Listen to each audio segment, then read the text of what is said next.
She told me, "Stop making a big deal. He only calls me princess as a joke." I said, "Adorable." Later, when she introduced me to him at a party, I showed him the text where she called him her backup plan. He left. So did I? I've always been the type of guy who believes that trust is a binary concept. You either have it or you don't. There is no middle ground, no trust, but verify. When I started dating Maya, I gave her that trust completely. We had been together for 2 years. On paper, everything was perfect. We had similar career goals, we made each other laugh, and we had just started talking about moving into a bigger place together. But for the last 6 months, there had been a third person in our relationship. He wasn't in our bed, and technically, he wasn't with her, but his presence was suffocating. His name was Mark. Mark was a work friend from her previous job. He was the guy who always commented on her Instagram posts within 30 seconds of them going live. He was the guy who sent her "good morning" text that straddled the line between friendly and intimate. And, most annoyingly, he was the guy who called her princess. I tried to be the cool, modern boyfriend. I didn't want to be the jealous, controlling partner who forbids his girlfriend from having male friends. I swallowed my annoyance when he sent her flowers for her birthday with a card that said, "For the girl who deserves the world." I bit my tongue when he Venmo'd her money for coffee with the caption, "Treat yourself, princess." But the breaking point came on a Tuesday night. We were sitting on the couch, watching a movie, when her phone lit up on the coffee table. "Mark, good night, princess. Dream of something sweet. Maybe me?" Winky face. I paused the movie. The silence in the room was heavy. "Maya," I said, keeping my voice level. "We need to talk about Mark." She let out a dramatic groan, rolling her eyes so hard I thought they'd get stuck. "Oh my God, not this again. What did he do now? He just texted you good night, called you princess, and made a winking joke about dreaming of him. Come on, Maya. That's not respectful to me, and frankly, it's weird." She snatched her phone off the table and glared at me. "You are being so insecure right now. It is honestly exhausting." "It's not insecure to expect boundaries," I countered. "He's flirting with you. Openly." "He is not flirting," she snapped. "That's just how Mark is. He's goofy. He's like a brother to me. He calls everyone nicknames. You're reading into it because you're looking for a reason to be jealous. Does he call his male friends princess? Does he tell his sister to dream about him with a winky face?" She stood up, pacing the living room, effectively turning the situation around on me. "You're trying to control who I can talk to. It's toxic, okay? Mark has been there for me through some really hard times. He's a good friend. I'm not saying you can't have friends," I said, standing up to meet her eyeline. "I'm saying this guy clearly wants to be more than a friend, and you're allowing it because you like the attention." That was the wrong thing to say. Her face flushed red. "Stop making a big deal out of nothing," she shouted. "He only calls me princess as a joke. It's ironic.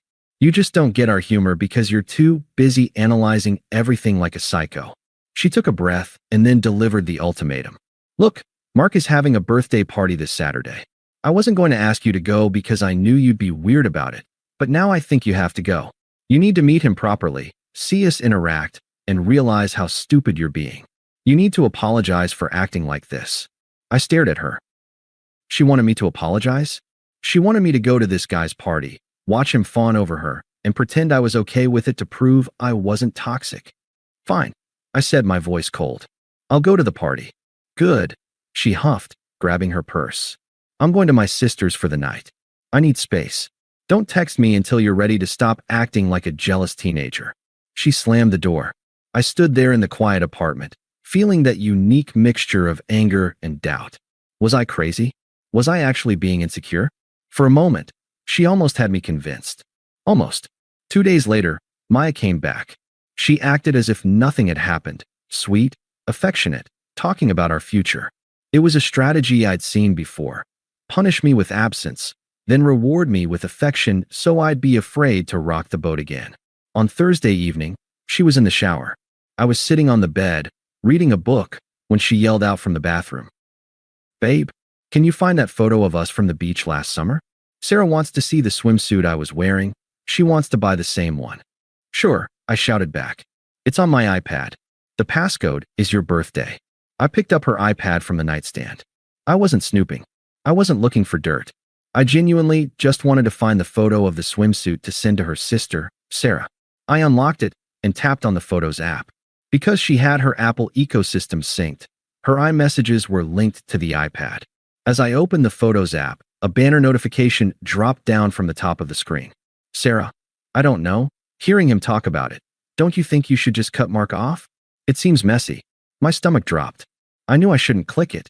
I knew that whatever was behind that notification was going to hurt. But the princess argument was still ringing in my ears. He's like a brother. You're insecure. It's a joke. I tapped the banner. The message thread with Sarah opened up.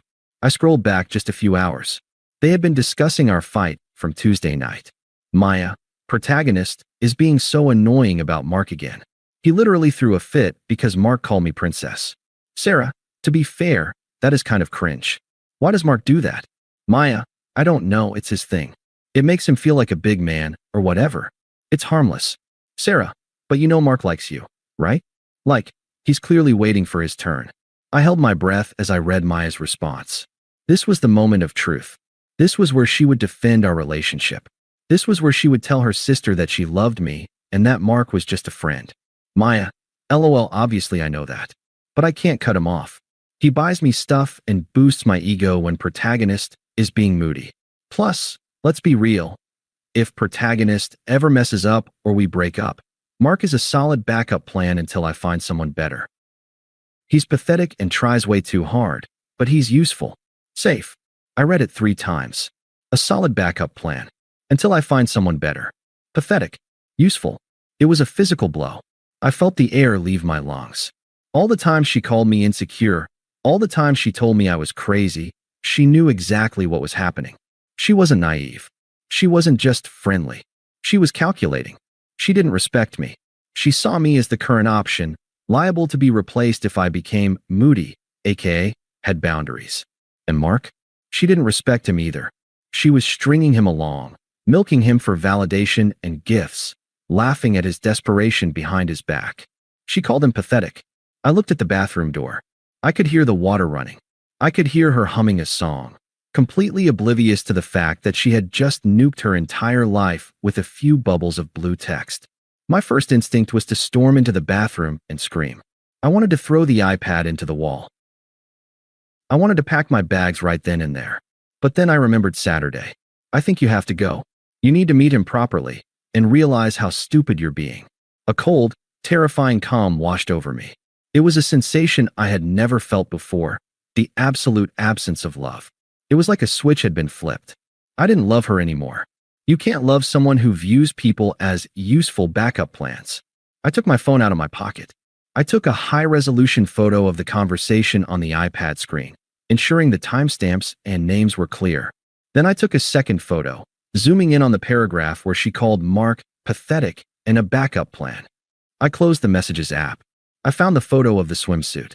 I texted it to Sarah from Maya's iPad, adding a cheerful "here it is." I put the iPad back on the nightstand exactly how I found it. When Maya came out of the bathroom, wrapped in a towel, smiling at me, I smiled back. "Did you send it?" she asked, drying her hair. "Yeah," I said. "Sent. Thanks, babe. You're the best." She leaned in to kiss me. I didn't pull away. I let her kiss me. But in my head, I was already gone. I was just counting down the hours until Saturday night. "I've been thinking about what you said." I lied, my voice steady. "You're right. I've been insecure. I really want to come to this party on Saturday and make things right with Mark." Her eyes lit up. She looked triumphant. "I knew you'd come around. It's going to be so much fun. You and Mark are going to get along great once you stop being so defensive." "Oh, I'm sure we will," I said. "I think Mark and I are going to have a lot to talk about." Saturday night arrived. I dressed carefully, a nice shirt, good jeans, the watch she hated because she said it looked too serious. I felt strange. Usually, going to a party where I felt uncomfortable meant a knot in my stomach.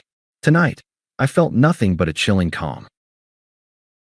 I was walking into an ambush, but I was the only one wearing armor. Maya was vibrant, practically buzzing with nervous energy. She interpreted my calm demeanor as submission. In her mind, she had won. She had broken my insecure streak, and now I was going to play nice with her orbiter. "You look hot," she said, kissing my cheek as we parked in front of a sprawling suburban house. Just relax tonight, okay? Mark is really excited to finally hang out with you properly. I'm excited too, I said. The party was already in full swing. The music was loud, the kitchen island was covered in liquor bottles, and about 30 people were milling around. We hadn't been inside for 5 minutes before Mark materialized. He was taller than me, with the kind of loud, salesman energy that takes up too much space in a room. He had a beer in one hand and immediately draped his other arm around Maya's shoulders, squeezing her tight. "There she is," he boomed. He looked at me, his smile not quite reaching his eyes. "And you brought the ball and chain. Good man. Glad you could make it out of the dungeon." It was a stupid, alpha-posturing joke. A week ago, it would have made my blood boil. Today, it just felt pathetic. "Wouldn't miss it," I said, shaking his hand. His grip was unnecessarily tight. For the next hour, I watched a masterclass in disrespect. Maya was working the room, but she always drifted back to Mark's orbit. And Mark was peacocking hard. He was constantly touching the small of her back, whispering in her ear so she'd giggle, and making sure my glass was always empty while hers was full.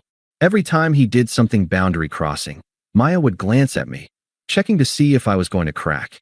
I just smiled, sipped my water, and waited. The climax happened near the kitchen island.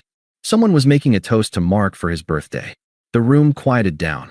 Mark held up his glass, basking in the attention. He looked over at Maya, giving her a look that was entirely too intimate for a brotherly friend. "Thanks, everyone," Mark said. Then he winked at Maya. "And thanks to my princess for organizing the booze run. You know I'd be lost without you, girl." A few people chuckled. Maya beamed, soaking it up. She shot a triumphant look my way. "See," her eyes said. "It's just a joke. You're okay with this." It was time. I set my water glass down on the counter with a quiet clink. I walked around the island, stepping into the center of the small circle, right next to Mark. "Actually, Mark," I said, my voice clear enough to cut through the low chatter. "Before we keep celebrating, I owe you an apology." The room went dead silent. Maya's smile froze. Mark looked confused, but pleased. "Oh yeah." Mark puffed his chest out slightly. "What for, man? I've been giving you a hard time about your friendship with Maya." "I thought you were stepping on my toes," I said, maintaining perfect eye contact. "I didn't realize the actual dynamic here. I didn't realize you were just the insurance policy." Mark's brow furrowed. "The what?" I pulled my phone out of my pocket. I had the photo of the text message queued up, brightness at 100%. "I think you need to see this," I said, holding the screen directly in front of his face. "It's a text Maya sent her sister on Thursday while I was in the other room. Read the second paragraph. The one about you." Mark looked at the phone. He squinted. Then his eyes widened. I watched the blood drain from his face. I watched the cocky, loud-mouthed salesman deflate in real time as he read the words. A solid backup plan. Pathetic. Useful. Maya rushed forward, grabbing my arm, her fingernails digging in. "Protagonist, what are you doing? Stop it. You're making a scene." I shook her off gently. I didn't look at her. I kept my eyes on Mark. Mark finished reading. He looked up at Maya. The betrayal on his face was raw. This wasn't a guy who thought he was a friend. This was a guy who thought he was next in line, suddenly realizing he was just a joke she told to her sister. Pathetic. Mark's voice was a strangled whisper. He looked at her with pure venom. "I'm useful." "Mark, no," he's taking it out of context. Maya's voice was shrill, desperate. "It was just girl talk. I was just venting because he was being annoying." Mark laughed, a harsh, barking sound. He shoved his half-full beer into Maya's hands, splashing it onto her dress. "You're a bitch, Maya," he said, loud enough for everyone to hear. "An absolute manipulative bitch. Get out of my house." He turned and stormed out the back door into the yard. The silence in the kitchen was deafening. Every pair of eyes was glued to Maya, who stood there shaking, beer dripping down her expensive dress. She slowly turned to look at me. Her eyes were wide with terror and disbelief. The mask was completely gone. "How could you?" she whispered, her voice trembling. "You ruined everything." "I was just trying to." She couldn't even finish the lie. I looked at her one last time. I took in the ruined dress, the tear-streaked makeup, the utter lack of dignity. I felt a profound sense of release. "Adorable," I said. I turned my back on her and walked out the front door, leaving her alone in a room full of people who now knew exactly who she was. I didn't speed on the way home. I drove the speed limit, windows down, letting the cool night air rush into the car. I felt lighter than I had in 6 months. I didn't feel sad. I didn't feel angry. I felt like I had just surgically removed a tumor. By the time I pulled into my driveway, I had already blocked Maya's number, her Instagram, her Snapchat, and her email. We didn't live together, thank God, but she had a lot of stuff at my place: clothes, toiletries, books. When I got inside, I grabbed 2 black garbage bags and started tossing everything of hers I could find into them. It took 20 minutes to erase her physical presence from my apartment. I tied the bags off and left them by the front door. I dropped them at her sister's house tomorrow when I knew nobody would be home. Then, I turned off my phone, poured myself a whiskey, and slept like a baby. The fallout, as I heard later from mutual friends who were still speaking to me, was swift and brutal. Maya tried to get ahead of the narrative that night. She cried to anyone who would listen, spinning a story about how I was a psycho, paranoid, jealous boyfriend who invaded her privacy and humiliated her for no reason. She tried to paint me as an abuser who had isolated her and then attacked her support system. For about 24 hours, some people believed her. But Mark was not going down quietly. Mark was hurt. His ego had been shattered in front of 30 of his friends on his birthday. He wasn't going to let Maya play the victim. By Sunday afternoon, Mark had sent the screenshot of Maya's text, the one I had shown him, to their entire friend group chat. He captioned it, "This is what Princess actually thinks of her friends. Watch your backs." Seeing the words in black and white changed everything. It wasn't just that she was emotionally cheating on me. It was the cruelty with which she spoke about someone who did everything for her. Calling Mark pathetic while letting him buy her things turned everyone's stomach. The narrative flipped instantly. Maya wasn't a victim of a jealous boyfriend. She was a manipulator who got caught playing 2 guys against each other and lost both. Her social circle fractured. The girls who used to validate her behavior distanced themselves, not wanting to be associated with the drama. The guys, seeing how she treated Mark, stopped giving her the free attention she thrived on. I heard she was staying at her sister's, too embarrassed to show her face at her usual spots. For my part, I didn't engage. When mutual friends reached out to ask what happened, I gave them the simplest, most boring version of the truth. We had different values regarding respect in a relationship. It didn't work out. I didn't trash her. I didn't post sad song lyrics on my story. I just disappeared from her life completely. I focused on work. I started hitting the gym 5 days a week, channeling that lingering adrenaline into iron. I reconnected with friends I had neglected while trying to keep Maya happy. Weeks turned into a month. The silence from her end was profound. I knew it wouldn't last forever. People like Maya can't stand not having the last word, but I enjoyed the peace while I had it. I realized that the anxiety I used to feel, the constant low-level hum of suspicion, was gone. I wasn't insecure. My gut had been right the whole time. I was free, and I knew that eventually, desperation would set in, and she would try to crawl back. I was ready for it. 2 months passed. My life had settled into a rhythm that was boring in the best possible way. I went to work, I hit the gym, I cooked my own meals, and I slept in a bed that was exclusively mine. There was no drama. No walking on eggshells. No decoding passive-aggressive texts. I knew the silence wouldn't last forever. I knew Maya. She was the type of person who needed to control the ending. She couldn't live with the fact that I had walked away with the upper hand. It happened on a Tuesday night. Ironically, the same night of the week our relationship had imploded 2 months prior. I was walking out of the gym, bags slung over my shoulder, digging for my keys. It was drizzling, a cold, miserable rain that slicked the pavement. As I approached my car, a figure stepped out from the shadows of the neighboring vehicle. It was her. I almost didn't recognize her at first. The Maya I knew was always perfectly put together. Hair done, makeup flawless, clothes trendy. This woman looked tired. Her hair was pulled back in a messy bun that didn't look intentional. She was wearing a baggy hoodie and no makeup. She looked smaller, dimmer, as if someone had turned down the saturation on her existence. "Protagonist," she said. Her voice was thin, shaky. I stopped, my hand tightening on my keys. I didn't feel the surge of anger I expected. I didn't feel the pang of longing I feared. I just felt annoyed, like I had stepped in a puddle. Maya, I said, keeping my distance. What do you want? I've been trying to call you, she said, wrapping her arms around herself against the cold. You blocked me. That's generally how breakups work, I said. I'm heading home. I moved to unlock my door, but she stepped in front of it. Please, she begged, her eyes filling with tears. Just give me 5 minutes. You owe me that much after 2 years. I don't owe you anything, I said calmly. But go ahead. You have 2 minutes. Talk. She took a shaky breath. I know I messed up. I know the text looked bad. But you have to understand context. Mark was obsessed with me. He was creepy. I was scared to cut him off because he was so intense. I only wrote that stuff to Sarah to make it sound like I was the one in control, so she wouldn't worry about me. I was just venting. It was a masterclass in rewriting history.